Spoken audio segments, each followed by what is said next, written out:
Sri Sitaram Yechury. Oh, you are नहीं sir ऐसा after him नहीं सर ये सीताराम बाद में बोलेंगे तो बुलाएंगे. now listen. See. I have no problem. I have no problem. No, not my birthday. No, it's his birthday today. It's not my birthday. No, it's his birthday. It's not my birthday. Yes. You are saying It is. I am happy you celebrate my birthday. So why should I give up my turn? Okay, go ahead. I never asked you to give up your. See, my name, sir, my name was called. I gave it to Mr. Sharad Yadav. Okay. I was called, I gave it to you as a birthday present. Okay, then birthday presents have to be good biscuits, Not the gold biscuit. not the biscuits he's talking about. okay. Sir, Deputy Chairman, sir, I think the entire House has been won on the passage of the GST, and hence, as others have spoken, there's not much to disagree with the current bill which we are discussing. Unanimity has already been built in the country, and as Mr. Mishra said, I was also part of the select committee, and therefore it was dwelt at length. Every virtual stakeholder was consulted. There was lots of deliberations, and post that also Parliament discussed and debated. Then it went to the GST Council. The states came to the select committee, and then the entire country's, I think, unanimity has been built. So we should not really be discussing and debating all the aspects, except for some concerns which others have raised. I also associate, like Mr. Satish Mishra just mentioned about the penal provisions. Sir, it has become, I think, in every matter, in any economic matter, it goes into arrest and seizure. I think this somewhere we need to correct this impression. I mean, I remember in the good old days when I was one of the members of the Parliamentary Standing Committee on Finance, FERA was in those days in vogue, and FERA was sought to be replaced by FEMA because in an ever-changing economic scenario, we needed to have lesser pressures on people doing business, and this seizure and arrest were very common during the FERA days, and that's why we eventually moved to FEMA. But after moving to FEMA, we also passed a legislation called PMLA, which today has become like almost the order of the day. You do any smallest of thing, the Enforcement Directorate comes into play, and PMLA is automatically put, and then once PMLA is put against you, then God save you, because you end up only in jail, and no court in this country is willing even to give a bail.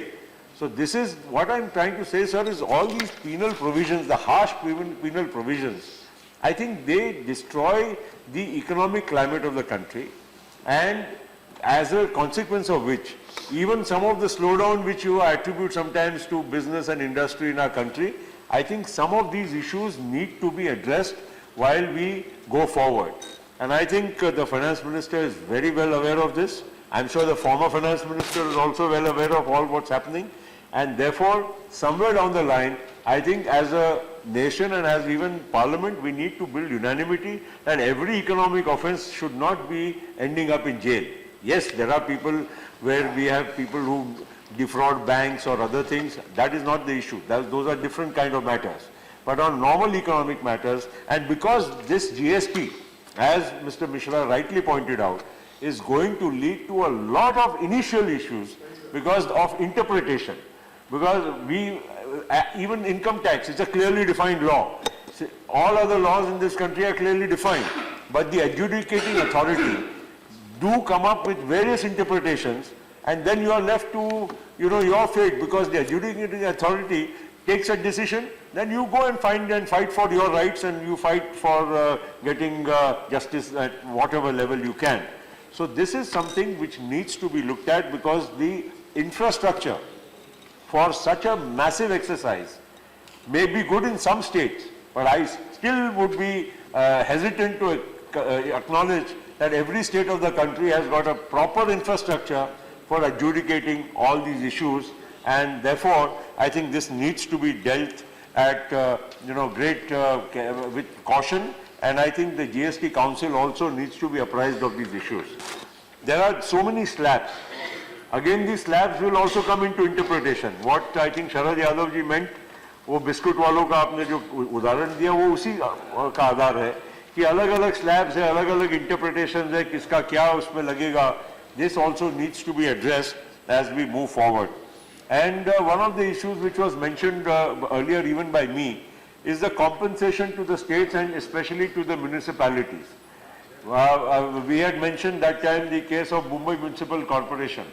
Mumbai Municipal Corporation, with a revenue bigger than most states, will be only for octroi, Subhashji, you are aware, will be having to be compensated on time. Otherwise, most municipalities and large corporations will be finding difficulty to meet the resources, because ultimately the money has to flow from the state. And if the states also, we have different political alignments for municipalities and for the state government, that can also lead to all kinds of complications, which I hope the GST Council in its wisdom would have found solutions to. And if not, I would urge the government, because the government has a large veto, the way it has been structured, the GST Council, and rightly so, must exercise its powers to ensure that the local bodies and others, and even the states, are compensated in a very judicious and a timely manner. This is very important, sir. And ultimately, sir, the major chunk of the products like petroleum, electricity, tobacco, alcohol are anyway kept out of the whole purview of the GST at the moment. The states decide. But tobacco and alcohol one can understand. But electricity, it's now we have one nation, one grid. As we are talking of one nation, one tax, you also have electricity as one nation, one grid. Today the flow of electricity is from one state to the other. States are selling to each other. So I think this ultimately is a major item which needs to be resolved in the due course. It shouldn't be left 5 years as the council has decided for all these things. I think electricity is one of the items, and even petroleum for that matter. As we go along, petroleum also needs to be rationalized, because all states have taken this as an easy cherry to pluck. They think it's a low-hanging fruit. Take as much revenue as you can. Even states like Maharashtra, where I come from, I see that petroleum products are taxed highest in states like Maharashtra. We have refineries there, we have the ports there, but the petrol or diesel is cheaper in Delhi than in Mumbai. And the cost difference is almost 8 to 10 rupees a litre, which is not small. So we must look at all these aspects very genuinely, because this will also affect the economic development of the country. And if we are looking at one nation, one tax and an equitable growth in the country, I think these issues have yet not been dealt adequately by the GST Council. So without going into too much of other issues, sir, the fact is that we have all come to a conclusion that yes, this is the best way forward. It's good for the country. So we all support it. There's no doubt about it. But there will be initial difficulties. There will be initial inflationary pressures also, because the taxation of some products is really going to go up steeply. Some may come down, but net, there is certainly going to be at least a 2.5% increase in taxes across the board in the country, which will also have to be handled very carefully, because these pressures should also not lead to loss of demand or consumption, and that would ultimately affect economic activity in the country. But having said so, sir, in totality, I think this is a good bill. We have all in this house dealt at length in our previous discussions. So I don't want to go further on this issue except to say that these certain issues need to be handled, especially the arbitrariness of deciding the tax slabs, which would be most important as we go forward. And different states have different infrastructures, so the ability of officers in one state to deal with one set of issues will be different from the other states. So I think this is something where the central government especially will have to handhold the states and to make sure that GST becomes a success, and the whole concept of one nation, one tax reality finally becomes something which we can be proud of. Thank you, sir, and I associate and I support the government. Okay, thank you very much. So,